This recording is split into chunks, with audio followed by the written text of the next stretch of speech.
Hello, this is Jane Goodall.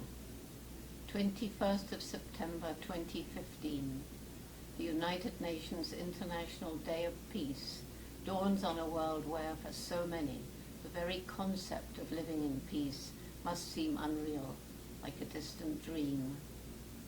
We must, all of us, on this day of all days, think of and pray for those who are living in countries torn apart by war and violence, and those who are fleeing from their homes to escape unspeakable horror or deadly poverty.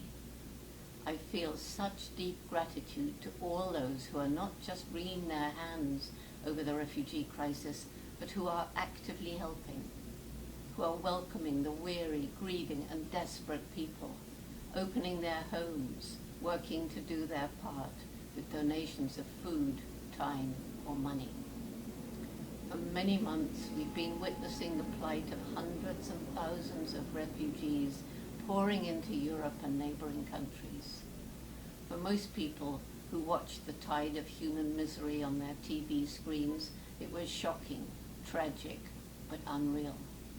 It was a tragedy that was too vast for people to truly comprehend. And then one image, out of all the thousands of images, went straight into our hearts. A little Syrian child, 3-year-old Aylan Kurdi, along with his brother and mother, drowned in the Mediterranean Sea. The photo showed the tiny body being carried tenderly out of the water.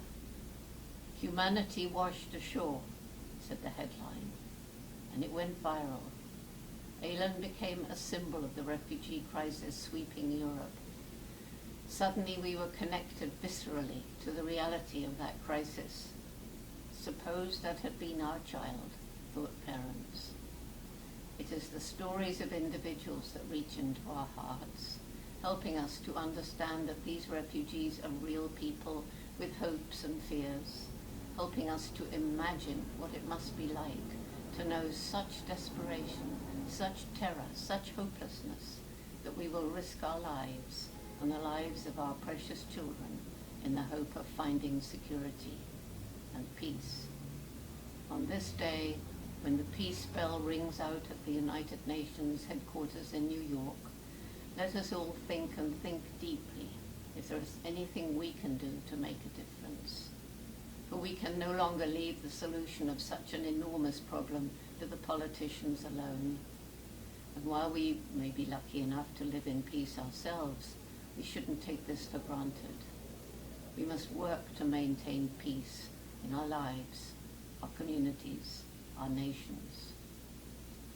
On this International Day of Peace, I hope that we all spend time thinking of the millions for whom there is no peace today, for whom there was no peace yesterday. Some who hear or read these words understand the plight of the refugees only too well, for they too have fled violence. For the rest of us, let us spend a little time imagining ourselves in that situation. Imagine it was not little Aylan, whose photo so moved you, but your own child, or some child you know, and then follow where your heart leads you.